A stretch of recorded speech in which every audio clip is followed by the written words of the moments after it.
and welcome back to the Divide. Today I'm going over 10 basic tips for Spectre Divide that you may not necessarily know if you are a beginner to Sentai and Spectre Divide as a game. These are just going over some basic tips. Most people who have played the game before will know these, but there might be some things that you are either A, unaware of because you just haven't run into it, or B, are just starting off and would like to know sort of some minute details that could help you in-game, but aren't sort of super advanced tips or tricks. So tip number one is that while you are inside the buy phase of the game, you can actually open your map as either the attacker or defender, doesn't matter which side, and you can right click and left click to place your Spectre wherever you want. If you have gone to B and both of your randoms have gone over to A, instead of running all the way back and wasting part of the buy menu, you can just left and right click to put yourself on that side, and now I'm on the other side of the map without having to walk all the way over there. Tip number two is that if you are inside the buy phase of the game, and let's say I've placed my pushing Spectre here, and I've placed my off-angle Spectre or character here. Now, as you can see, obviously I'm not going to be wanting to peek mid with this type of gun. So all you have to do is just tap your switch Spectre button twice, rapidly, and you can see now that my Spectre and character have swapped places. My Spectre, I can now peek here and here with a longer range gun, and I have this now with the Zeus to push onto site. This isn't really a major thing, it's kind of just a convenience thing, so you don't have to go back into the map and then switch your two Spectres around. You can easily do it by double tapping.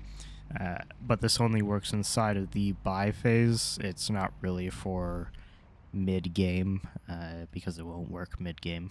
A bonus tip for defenders in the buy phase is that you can actually see where your Spectre is going to hear people who are running on the map. So you can see by that big circle, anything in that circle, if someone moves or makes a noise, you'll get a Spectre warning. So say that I'm going to watch mid. You can see on the map, if I place my other Spectre over here, on the map in the top corner, just after switching as well, you can see that my Spectre sort of covers the entire section of the map, that intro section, so if anyone walks to B, I will know that there are people going for a B push. Tip number 3 is that you can actually watch your own back while planting the Zeus. So my Spectre here has the Zeus. I'm going to start the plant and switch over, and as you can see, my Spectre is continuing to plant the Zeus while I can sort of watch over and make sure no one's going to be pushing onto site. Now the same goes for reloading your weapon. If I'm shooting and then I go into cover because I need to reload, if I reload, go over to my Spectre, I can sort of watch a different angle, and by the time I get back, my Spectre has fully reloaded their weapon, and it's good to go and watch this angle again. Tip number 4 is something that is sort of a mechanic and sort of a tip at the same time, and that is what you should do in 1v1 duels. Now, in a lot of other tactical FPS games, you will spam crouch, you'll stop moving, but Spectre works a bit differently.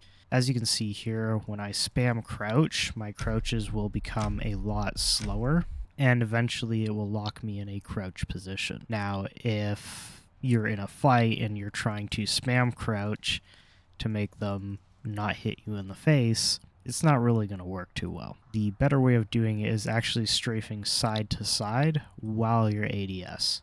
Spectre is an ADS game, and therefore, if you would strafe side to side and hip fire, obviously your bullets are going to go all over the place. But if you are to strafe back and forth and ADS, yeah, sure, you'll go a lot slower, but your bullets will actually go where you're aiming them and not all over the place. So that's sort of how you want to take fights, is instead of crouch spamming is to sort of strafe left to right and ADS. And that will be the best way of trying to get the enemies to miss your head while you try and tap theirs. Another little bonus on top of this is there actually is no jumping penalty, so, you know, you can jump as much as you want, and you do not have to worry about having some stupid jump penalty that you see in a lot of other games.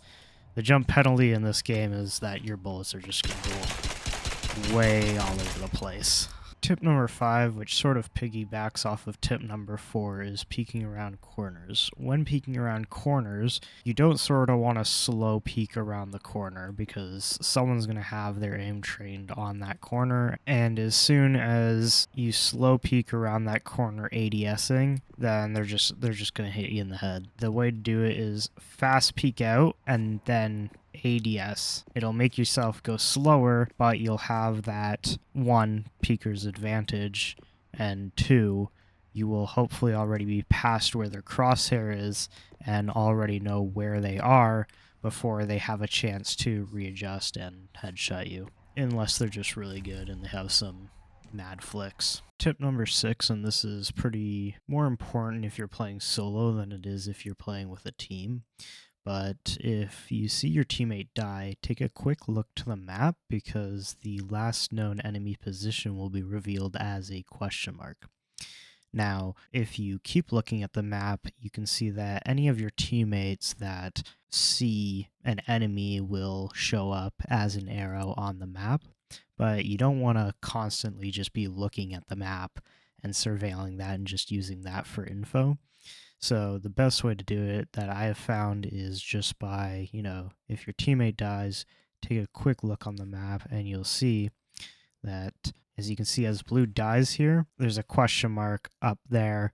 And now I know that there is someone either up on Haven or down below. And, that's some free intel that you wouldn't have had if you didn't look at your map. Again, if you're playing in a group and, you have callouts, but if you're playing a solo and no one's talking, it's just a good tip for that sort of scenario. So another tip is something that's coming into Season 1, and that is sprinting. Now, sprinting is a faster version of run, obviously, and it is going to be in the game starting in Season 1. Now, the thing with sprinting, as well, it is faster than running. While you can technically start playing the game like it's COD, 2 things to remember is, 1, it is louder than running, and 2, your weapon is going to be down and you will need to pull it up before being able to shoot.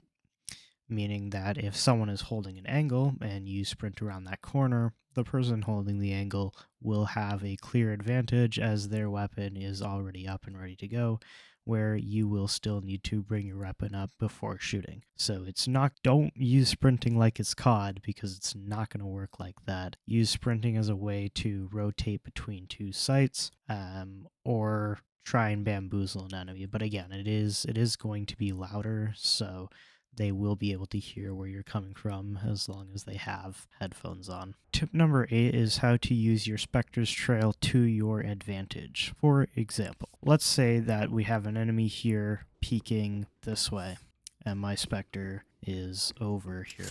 Now, as you can see, there's a trail when you teleport your Spectre, as well as a little higher part where your Spectre is, sort of symbolizing how long it takes your Spectre to get to that area, and that is seen by you and your enemies. This can sort of give away if you're trying to pull your Spectre to one site. For example, if you're defending and you're pulling your Spectre to another site, the attackers can see that and just switch which site they're attacking to if they're walking up mid. However, you can also use this to your advantage. For example, let's say there's an enemy right here, and I know that he's peeking down this really long hallway, seeing if any attackers are coming through. Peek. Oh, there he is. If I throw my Spectre to the other side, the enemy will see that trail as well as my Spectre traveling in that direction. And now it's sort of a 50-50 whether I'm peeking this side or whether I'm peeking this side here. Tip number 9 is using fast recall locations to your advantage. If you're ever on a map and you see the floor looking like this is a fast recall zone. What these do is make it so that your Spectre or your character moves faster when traveling from one place to another when you've thrown the puck. So, as you can see here, I have the puck in my hand, and if I'm throwing my well, that's my character. If I'm throwing my character away from the fast recall zone to just over here, you can see it takes about 1.2, I think it said 1.5 seconds. However, if I throw it into the fast recall zone, it's not going to completely negate the travel, but it's going to speed it up by a lot. So you'll see here on the bottom it says 0.6 seconds. So that's how long it's going to take to travel into the fast recall zone. These are especially useful for attackers if they sort of are fake rotating, or if you're a defender and you see a fast attack coming on one site, you can quickly move your Spectre over by simply putting it into the fast recall zone instead of just placing it anywhere. And for tip number 10, there are plenty of ways to use your Spectre as not just a second life, especially with certain sponsors. For example, I'm currently Pinnacle International. Pinnacle International has an Adrenalink, and that will heal you if you have taken damage to your health. It won't give you shields, but it will heal you if you are sort of hurting on health. Another thing that you can do is if you use it on one Spectre, Adrenaline, and then swap to the other, it will make everything go gray except for the enemies, which will be in bright red. This makes it easy so you have easier visibility, and it's a way to sort of use one Spectre to help with another one. Another example of this is with Morgan United. With Morgan United and smokes, you have smoke shifts. What this is if I'm throwing a smoke, I can either throw it, or if I right click and throw it, you'll see that my Spectre will travel into the middle of the smoke. This is really good for really fast plants, and it's a way to get onto sites faster than you normally would, or even get easy flanks off if no one sees your Spectre trail. Just keeping in mind that your Spectre trail is still seen. So if an enemy sees it, you know, they can still see you're going over to there. But if you do it in a way that the trail is going to be behind where the smoke is, they're not going to see that. You can easily go in. So yeah, there's plenty of ways to use your Spectre, not just as a second life, but a way to play with yourself, basically. That's it for today's tips and tricks video. If there's anything that you think I've missed, feel free to comment it down below so other people can learn about your tip and trick that you may have. If you like the content or you love Spectre Divide, feel free to subscribe. I hope you have a great rest of your day, and I'll see you in the next one. Peace.